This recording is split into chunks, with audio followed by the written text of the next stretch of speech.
할렐루야. 오늘도 주님 앞에 예배하는 여러분, 여러분의 영혼의 채널이 하나님께 고정되고 맞춰져서 성경 말씀에 보면 그런 말씀이 있습니다. 여호와는 성전에 계시니 모든 백성은 그 앞에서 잠잠하라고. 우리의 영혼이 하나님을 만남으로 그 이기지 못하는 기쁨이, 은혜의 기쁨이 충만한 거룩한 한 날이 되시기를 바랍니다. 중세 교부 중에 터툴리안이라는 교부가 있습니다. 이 터툴리안이라는 교부는 그가 전도할 때에 주로 표현했던 그런 인용했던 말들이 있습니다. 여러분, 기독교인들처럼, 예수 믿는 사람들처럼 서로 사랑하는 사람들을 보셨습니까? 그 초대교회에 많은 사람들이, 일반 시민들이, 비그리스도인들이 복음은 이해하지 못했습니다. 그런데 이 터툴리안이 전도할 때에 예수 믿는 사람들처럼 사랑하며 사는 사람들을 여러분 보셨습니까? 그 말을 들은 사람들이, 그 시대의 사람들은 그 말을 다 이해를 했다는 겁니다. 초대교회 성도들이 얼마나 사랑하며 살았는지에 대해서 그 사람들은 다 인식을 하고 이해를 하고 그 말이 옳다라고 인정을 했다는 거예요. 복음은 이해하지 못하지만 이 터툴리안이 우리에게 전도할 때 인용하는 예수 믿는 사람들처럼 사랑하며 사는 것, 그런 사람들을 본 일이 없다고 초대교회 사람들은 그렇게 많이 사랑하며 거합니다. 요즘은 일반 교회 안 다니는 사람들이 교회를 향해서 이런 인식이 있습니다. 안타까운 인식입니다. 교회는 싸우는 곳이라는 인식을 가지고 있다 그럽니다. 교회는 왜 저래 싸우는지 맨날 싸운다라고 이야기를 합니다. 그렇게 주변을 돌아보면요, 주변에 제가 알고 있는 교회들도 아마 분주하고 좀 분위기가 싸움의 분위기로 있는 교회들이 많습니다. 저는 원래 목회자가 되려고 했던 사람이 아닙니다. 저희 아버지가 저 허락도 없이, 제가 어릴 때 그냥 저인데 결제도 안 받고 무슨 대답도 안 듣고 저를 대뜸 그냥 두 아들 중에 이 막내 아들은 하나님께 드리겠더라고. 저인데 물어보지도 않고 그냥 대뜸 소원을 하셨대요. 그리고 어릴 때부터 제가 얼마나 세뇌를 받은지 압니까? 너 같은 경우에는 두 가지 경우가 있다. 한 가지는 그냥 잠잠하게 목회길을 가는 거 하고, 하나는 맞을 대로 얻어맞다가 네가 이기지 못하고 가는 길이 두 가지가 있다고. 어릴 때부터 얼마나 세뇌를 제가 들었는지. 그래서 제가 첫 번째를 선택했습니다. 하도 그 말이 무서워서. 제가 목회를 시작하면서 제가 이제 신학교를 가겠습니다. 결정을 하겠습니다. 근데 하나님, 저는 이 한 가지는 저는 절대 포기하지 못합니다. 저는 평생 하나님 앞에서 행복한 목회를 하고 싶습니다. 누구보다도 행복한 목회를 하고 싶습니다. 제가 정말 그 신학교에 가기 전에 그랬습니다. 하나님, 제가 이제 목회의 길을 걸어가는데 내가 얻어맞기 전에 내가 하나님의 길을 쫓는데 내가 한 가지 이것만은 하나님 앞에 포기할 수 없습니다. 저는 누구보다도 행복한 목회를 할 것입니다. 여러분, 제가 요즘 얼마나 행복한지 모르시죠? 정말 행복합니다. 행복한 목회 가운데, 여러분, 제가 행복하는데 배 아프세요? 목회자가 행복해야 됩니다. 아멘. 담임 목회자가 행복해야 그 행복을 전할 수가 있습니다. 담임 목회자가 행복하지 않은데, 누구보다도 저는 새벽마다 기도합니다. 저희 교회 장로님들이 행복해야 될 줄 믿습니다. 장로님들이 행복해야 그 행복을 전하지요. 장로님들이 울상이고, 장로님들이 근심이 있고, 장로님들이 염려가 가득한데 어떻게 만나는 사람들에게 은혜를 전하겠습니까? 요즘은 이런 우스갯소리도 있다는 겁니다.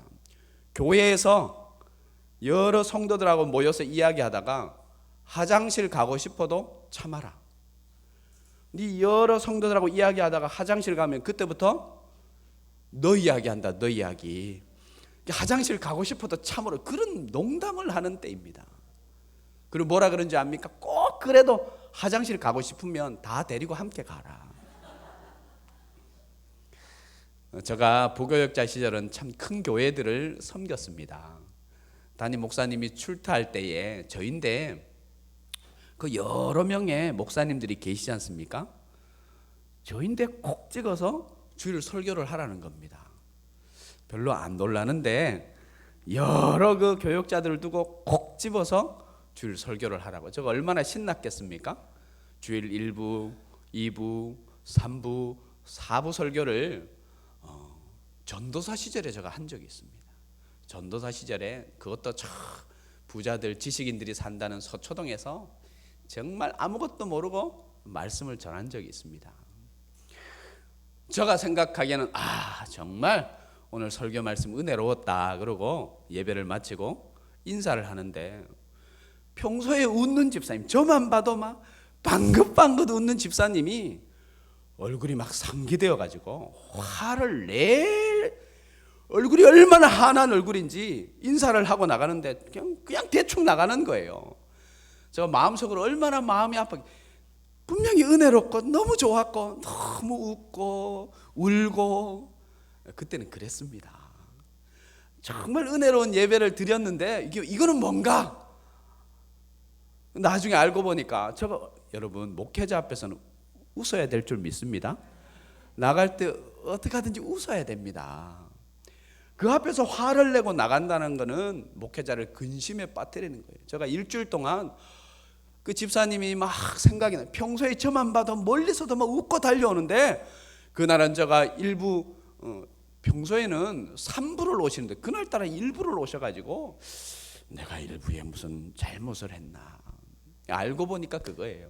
이 집사님이 교회 집사님 한 분하고 싸운 거예요. 막 엄청 크게 싸운 거예요.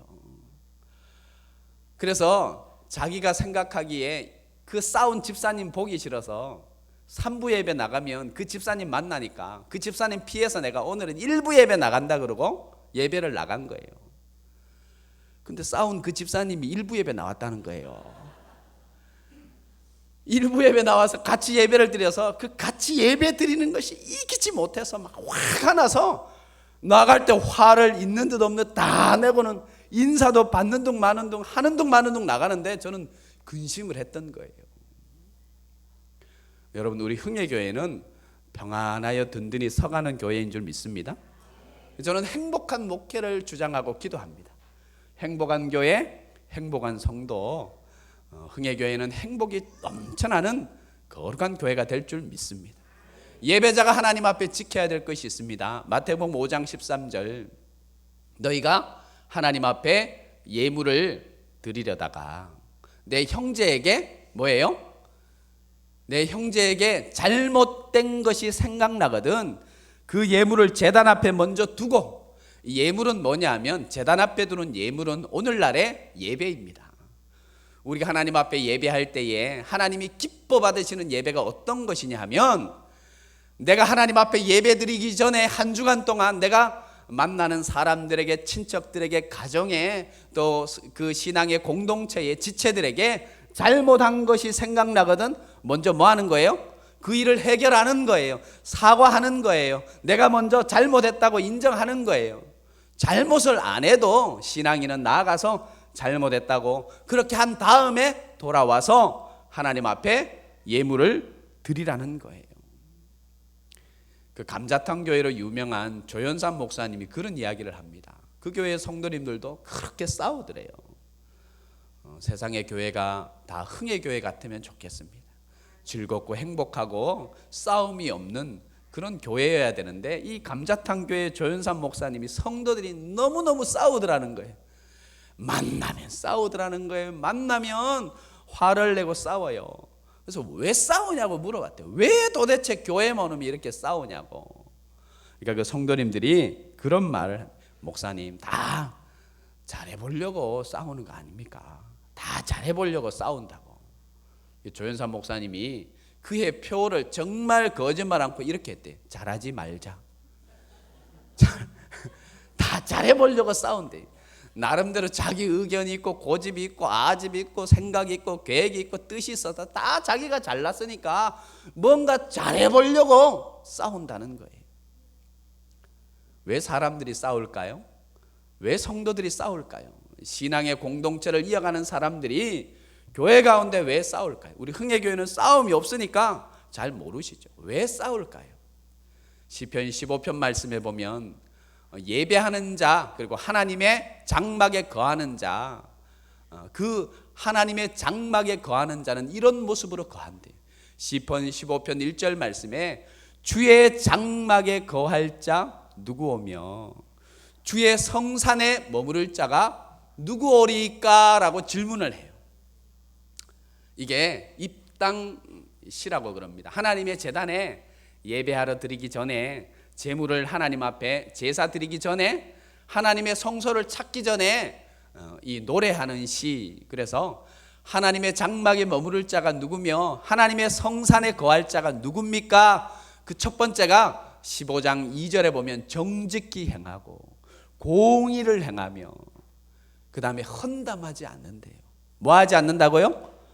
헌담하지 않는데, 내 이웃에 대해서 악한 일을 행하지 않고, 그 다음이 중요해요. 내 이웃에 대해서 비방하지 않는데요. 성경은 딱 5가지를 말해요. 하나님 앞에 예배하는 자는 이 5가지 모습으로 있어야 돼요. 정의를 행하고 공의를 행하며, 비방하지 아니하며, 헌담하지 아니하고, 내 이웃에 대해서 악을 행하지 않는 자가 주의 장막에 거하며 주의 성산에 거한대요. 여러분, 세상에 허물 없는 자가 있어요, 없어요? 허물 없는 자가 있어요, 없어요? 잘 모르시죠? 모두가 허물이 있어요. 청년부 이렇게 목회를 하다 보면요, 이제 연인 사이에 결혼을 앞둔 친구들 불러서, 야, 서로 단점을 한번 적어봐라. 그 이제 교육에 그런 게 있습니다. 단점을 한번 적어봐라. 그러면 결혼 전에 뭐라 그런지 압니까? 내 여자친구는 단점이 없는 것이 단점입니다. 뭐 이렇게 씁니다. 그 청년부를 이렇게 담임하면 그 신혼부부를 이렇게 같이 하거든요. 결혼한 아이들 한 6개월 지났어요. 6개월 지나서 또 한번 아내의 단점, 남편의 단점 한번 적어봐라. 6개월 지났잖아요. 목사님, 종이 한 장 더 주세요. 그러고 여러분, 사람은 다 단점이 있게 되어 있습니다. 그러나 하나님의 장막에 거하는 자, 하나님의 성막에 거하는 자, 하나님의 성산에 거하는 자는 남의 허물을 들추지 않는데요. 아멘이십니까? 이 모습이 우리 흥해교회 가운데 충만하기를 바랍니다. 남의 허물을 들추지 아니하고 내 이웃에 대해서 비방하지 않는데요. 잘못된 말, 그릇된 말, 듣기 싫어하는 말들을 전하지 않는다는 거예요. 왜 또 사람들이 싸울까요? 왜 사람들이 신앙의 공동체를 이루어가면서 싸움을 할까요? 그 마음에 하나님이 없다고 생각하기 때문입니다. 하나님이 지금 보고 있지 않는다라고 생각하기 때문에 사람들이 싸워요. 청년 2명이 깊이 사귀었습니다. 이제 결혼을 앞두고 사귀는, 사랑이 너무 두텁고 좋습니다. 남자친구가 여자친구 생일이 되었어요. 그래서 남자친구가 여자친구 이벤트를 해주려고 조촐한 파티를 준비했습니다. 찻집에 가서 이제 내가 너 생일에 이벤트를 준비해서 눈을 좀 가릴게. 눈을 가렸습니다. 내 손을 꼭 잡고 날 좀 따라와야 돼. 그러고 손을 잡고 따라갑니다. 이벤트 장소로 가는 거죠. 이게 좀 적절한 비유일지는 모르겠습니다. 그날 아침에 여자친구가 먹은 음식이 탈이 난 거예요. 그래서 속이 너무 안 좋아요. 모든 사람들은 이 가스가 나오잖아요. 이 지금 분위기는 이벤트를 하는 분위기에 남자친구가 얼굴을 가리고 손을 꼭 잡고 이벤트 장소로 가는데 막 속이 너무 심한 거예요. 적절하지는 않습니다. 방귀가 나오려고 그러는 거예요. 막 참고 참습니다. 억지로 따라가고 있는데 그때 마침 이 남자친구에게 전화가 오는 거예요. 전화 받으라고. 남자친구는 분위기가 이러니까 무시했어요. 전화를 무시하니까 계속 여자친구는 그래도 전화 받으라고, 바꿔오라고. 그럴까? 그럼 조금만 여기 기다리라고. 그리고 남자친구가 전화를 받으러 밖으로 나가는 소리가 들리는 거예요. 이때가 기회다 싶어서 이 여자친구가 실례를 한 거예요. 그리고 냄새가 나, 소리가 이 참고 있던 우리 성도님들은 얼굴이 거룩하고 성결해서 방귀 안 끼시죠? 이 참고 있던 방귀는 소리가 대단해요. 힘을 주어서 해도 소리가 엄청 컸어요. 그리고 냄새가 막 손을 냄새 나가라고 이렇게 했네요. 남자친구가 전화를 받고 다 들어왔어요. 다시 손을 잡고 조금만 이제 가면 이벤트 장소인데 거기 가서 자기야 축하해 그러고 눈을 가린 것을 이렇게 푸는 거예요. 거기 자기 친구들 지인들이 다 있는 거예요. 다. 그 주위에 다 둘러싸서 있는 거예요. 방귀 소리도 들었고 이러는 걸 다 본 거예요. 여러분 이게 우식의 소리이지만 이 모습으로 우리가 거합니다. 우리가 신앙생활을 하면서도 우리가 잘못할 때는 하나님이 마치 없는 것처럼 아무도 보지 않는다고 생각하고 비방하는 거예요. 헌담하는 거예요. 그 헌담은요 사실이 아니에요. 왜곡되고 왜곡되는 거예요. 또 그게 바른 소리 옳은 소리라 그래도 성경은 그런 바른 소리 옳은 소리도 정확하지 않대요. 그것도 하지 말래요. 그런데 그런 잘못된 모습으로 거하는 때가 왜 그렇게 거하느냐 하면 그때 하나님이 보고 계시지 않다고 하기 때문에 범죄하는 거예요. 잘못된 이야기를 하는 거예요. 공동체의 지체를 향해서 그 사람들을 향해서 이야기를 하는 거예요. 비방하는 거예요. 헌담하는 거예요. 정죄하는 거예요. 판단하는 거예요. 우리 한번 옆 사람에게 인사하겠습니다. 자, 인사하겠습니다. 살면 얼마나 삽니까? 시작. 행복합시다. 행복합시다. 기뻐합시다. 즐거워합시다. 아멘입니까? 여러분 살면 얼마나 살아요.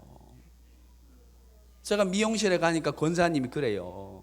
권사님이 그래. 이거 들통났네. 목사님이 흰머리가 한 두세 개 보여요. 제가 벌써 늙어 흰머리가 두세 개가 저 머리에 있다니까요. 세월은 금방 가요. 우리가 살면 얼마나 살아요. 하나님 앞에 부여받은 그 시간 그게 오랜 것 같지만 금방 지나갑니다. 축복합니다. 우리 흥예교회 성도님들은 어떻게 하든지 행복하시기 바랍니다. 즐겁고 기뻐하는 그 인생의 여정을 하나님 앞에서 살아가는 축복이 있기를 바랍니다. 사람들이 교회 가운데 왜 싸워요? 오늘 본문을 한번 보겠습니다. 본문으로 돌아가겠습니다. 요한복음 13장 34절 말씀. 자, 우리 다 같이 한번 읽어보겠습니다. 앞에도 있습니다. 자, 같이 읽겠습니다. 시작. 새 계명을 너희에게 주노니 서로 사랑하라. 내가 너희를 사랑한 것 같이 너희도 서로 사랑하라. 35절입니다. 너희가 서로 사랑하면 이로써 모든 사람이 너희가 내 제자인 줄을 알리라. 너희가 서로 사랑했으면 좋겠다. 새 계명을 너희에게 준다. 너희가 서로 사랑하라. 어떻게 사랑하라고요? 내가 한번 따라합시다. 내가 누구예요? 예수님이 누구를요? 나 자신을 사랑한 것처럼 사랑하래요. 예수님이 우리를 어떻게 사랑하셨어요? 그 목숨을 내어주셨어요. 그 십자가의 고난을 다 받고 자기를 희생제물로 하나님 앞에 화목제물로 내어드리면서까지 사랑하셨어요. 그러니까 여기서 34절 말씀에 새 계명을 너희에게 주노니 서로 사랑하라. 어떻게? 내가 너희에게 사랑한 것 같이, 너희를 사랑한 것 같이 사랑하라는 말은 너 자신을 죽으란 말이에요. 너 자신 주장하지 말고 너를 죽여서, 너 고집하지 말고 너 성격 죽여서 사랑하라는 거예요. 할렐루야. 다 죽읍시다요. 아멘. 오늘 좀 예화가 많은데 한 가지 제가 예화를 하고 말씀을 오늘 마치겠습니다. 열심히 공부를 해서 의대를 간 친구가 있습니다. 생체 해부학 시간이 있어요. 생체 해부학 시간. 의대에 가면 생체 해부학 시간이 있는데 이제 해부 실습 시간에 사람을 가지고 하는 거는 마지막 단계에 한대요. 한 번은 기증받은 시신을 가지고 해부를 다 해본다는 거예요. 이거는 콩팥이고 이거는 간이고 이거는 심장이고 다 드러내 본다는 거예요. 의식이 있대요. 기증받은 그 시신을 가지고 정말 사람의 시신을 가지고 할 때는 어떤 의식을 행하고 그리고 감사하고 그 의과대학에서는 항상 이 기독교의 어떤 그 문화가 아주 충만해서 그때 기도를 하고 한다는 거예요. 그런데 보통은 이제 마지막 한 번 정말 시신을 가지고 생체 실험 그 해부를 하기 전에 강아지를 가지고 많이 한대요. 강아지를 마취를 시키고 강아지를 해부한대요. 그리고 심장을 드러내고 거기에 있는 것을 다 끄집어내 본다는 거예요. 그리고 강아지는 다시 살릴 수가 없으니까 이제 안락사를 주사를 놓아서 안락사를 시킨다는 거예요. 이 청년이 그런 이야기를 하는, 목사님, 제가 이번에 해부학 실습 시간에 그때가 3학년 때인가 이 친구가 강아지를 해부했다는 게 난리가 났었대요. 마지막에 이제 조를 이렇게 짜가지고 가르는 친구 뭐 이렇게 하는 친구가 있는데 마지막에 거기도 이제 자기가 전공 분야가 있을까, 앞으로 내가 이쪽에 전공을 하고 저쪽을 전공하겠다, 마취 쪽에 전공하는 친구가 마지막에 안락사 주사를 놓아야 되는데 주사를 안 놓아버린 거예요. 이 강아지가 마취가 깨어나서 죄송합니다. 그리고 점점 마취가 깨어나서 거기 자기가 누워 있는 데서 떨어졌다는 거예요. 움직이다가. 지금 이 배는 어떻게 되어 있어요? 피가 튀고 이 내장이 막 이렇게 따라다니고 거기서 막 쫓아다녔다는 거예요. 난리가 났었대요. 난리가. 교회에 이런 분들, 이런 무서운 분들이 있습니다. 차라리 죽지 말든가, 죽으려면 완전히 죽던가, 죽지도 않고 죽은 척하는 이런, 얼마나 무섭습니까? 이런 분들이 교회에 많습니다. 우리가 하나님 앞에서 살아간다는 것은, 신앙생활을 한다는 것은 죽는다는 거예요. 어떻게 죽는다는 거예요? 나는 죽고 예수 그리스도로 살아서 나는 완전히 죽는다는 거예요. 교회가 평안하여 든든히 서가기 위해서는 내가 죽는 거예요. 할렐루야. 내 가정이 평안하기 위해서는 가정 속에서 내가 죽으면 돼요. 목사님, 그럼 언제까지 참아요? 죽는다는 것은 그 에너지를 기도의 에너지로 전환하는 거예요. 이 상황과 이 그릇됨과 잘못된 것을 하나님 앞에 내가 탄식하며 기도하고 주님 앞에 나아가면 하나님께서 회복시켜 주시는 거예요. 여러분, 아직도 남편에게 잔소리 하십니까? 남편에게 잔소리해서 남편이 바뀔 것 같으면 창세기 1장에 아마 남편에게 잔소리하라고 기록이 되어 있을 겁니다. 잔소리로 사람은 절대로 바뀐다, 안 바뀐다? 안 바뀝니다. 자녀들도 마찬가지입니다. 자녀들에게 잔소리 안 바뀝니다. 그러나 우리가 이 잔소리하고 싶은 마음을 거두고 거기서 내가 죽는다는 것은 그 자리에서 내가 하나님 앞에 이 잔소리 한마디보다 하나님을 향해서 기도한다는 의미가 됩니다.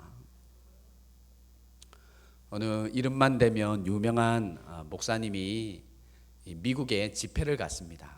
그리고 집회를 다 마치고 공항에 비행기 시간이 이제 얼마 남지 않았는데 그 교회를 담당하는 담임 목사님이 목사님, 비행기 탑승하기 전에 꼭 가는 길인데 들려야 될 때가 있다고, 그 바쁜데 그렇게 이야기를 하는 거예요.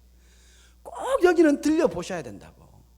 어디냐고 그러니까 대뜸 이러시는 거예요. 우리 교회 집사님이 경영하는 커피숍이라는, 그 뉴욕이거든요. 뉴요커 이야기 들어보셨죠? 뉴욕에는 커피를 이렇게 한 잔 마셔도 얼마나 이 커피 맛을 제대로 알겠어요, 그 뉴욕 사람들이.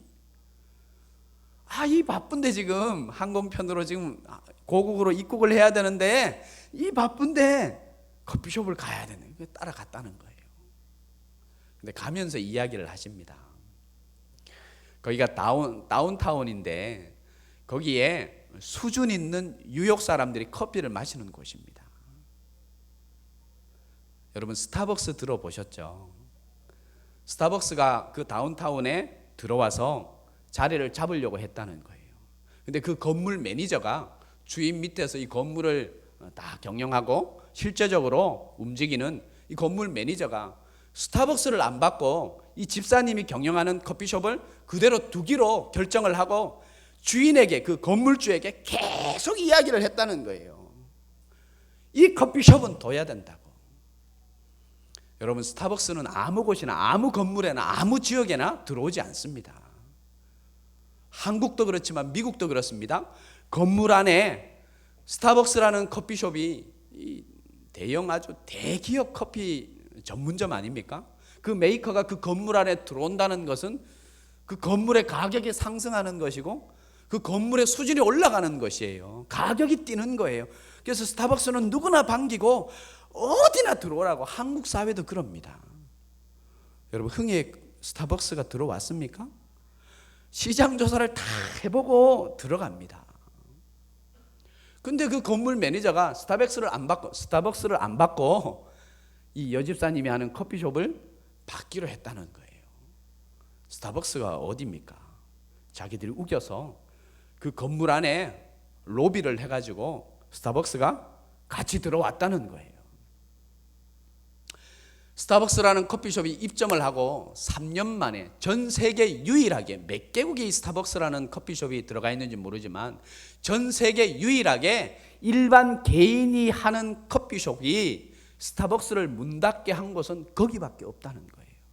전 세계에서 유일하답니다. 그것이 한국의 한인교회 여자 집사님이 경영하는 커피숍이라는 거예요. 그래서 들어가서 왜 그런지 집사님에게 설명을 들었습니다. 그 커피숍에 이 손님을 맞을 때에 그가 철학적으로 아주 깊이 항상 묵상하는 문장이 있습니다. 만나는 손님을 예수님 대하듯. 뭐라고요? 만나는 손님을 누구 대하듯요? 그게 그 집사님의 철학이에요. 오늘 찾아오는 손님에게 여러분이 예수님을 대한다면 커피물을 대충 그냥 수돗물 받아서 그렇게 끓이겠어요? 예수님 커피를 대접하면 대충 끓여서 그냥 대접하겠어요? 아무렇거나 싼 거 가지고 그거 해서 그냥. 아니에요. 이 집사님은요, 그 커피숍에 들어오는 모든 사람들을 예수님 대하듯 한 사람 한 사람에게 정말 정성을 다해서 커피 한 잔을 이렇게 판매를 해도 그렇게 했다는 거예요. 지금까지 그러고 있대요. 스타벅스가 그 경쟁에서 밀려서 3년 만에 문을 닫았다는 거예요. 그래서 목사님이 깊은 감동을 받았더라고요. 오늘 예배하는 우리 흥예교회 성도 여러분, 만나는 모든 사람들을 마치 예수님 대하듯 하는 은혜가 여러분 속에 있기를 바랍니다. 만나는 모든 사람들, 아내는 남편을, 남편은 아내를, 자녀는 부모님을, 부모님은 자녀를 예수님 대하듯 하시기 바랍니다. 교회 가운데 많은 그 믿음의 지체들, 성도의 신앙 공동체 안에 만나는 많은 사람들을 예수님 대하듯 한번 해보시기 바랍니다. 이웃에 만나는 많은 사람들을 예수님 대하듯 해보시기 바랍니다. 그것이 예수님이 원하는 사랑의 공동체, 예수 사랑 공동체가 아니겠습니까? 오늘 본문 말씀을 한번 우리 다시 한번 읽고 마치겠습니다. 이 본문에 있는 이 내용의 말씀이 흥예교회 충만한 사랑의 공동체로 이어지기를 바랍니다. 34절 35절을 같이 읽겠습니다. 시작. 새 계명을 너희에게 주노니 서로 사랑하라. 내가 너희를 사랑한 것 같이 너희도 서로 사랑하라. 너희가 서로 사랑하면 이로써 모든 사람이 너희가 내 제자인 줄 알리라. 사랑의 아버지 하나님, 행복한 교회 되게 하여 주옵소서. 행복한 교회, 행복한 성도들이 머무는 하나님은 사랑의 공동체, 예수 그리스도의 그 사랑이 충만한 예수 공동체가 되게 하여 주옵소서. 예수님의 말씀을 읽어 비방이 하나님 지금까지 없었음에 앞으로도 없게 하시고, 남을 향해서 헌담하는 그 모든 것들이 지금까지 없었음에 앞으로도 모양조차 흥예교회에서는 없는 은혜가 있게 하여 주옵소서. 교회뿐만 아니라 가정에서도 이웃에게, 주변의 많은 사람들에게 오고 가는 모든 말에 있어서 헌담과 허물과 비방이 사라지고, 하나님 지적하는 것과 헌담하는 모든 것들이 사라지고 사랑의 언어로 축복의 언어로 충만한 거룩한 예수님의 공동체가 되게 하여 주옵소서. 가정을 축복하오며 또 흥회교회를 축복하오며 오늘 예배하는 모든 사람들이 예수님의 사랑에 젖어 그 사랑을 널리 전하는 은혜 가운데 머물게 하여 주옵소서. 예수님의 이름으로 기도하옵나이다. 아멘.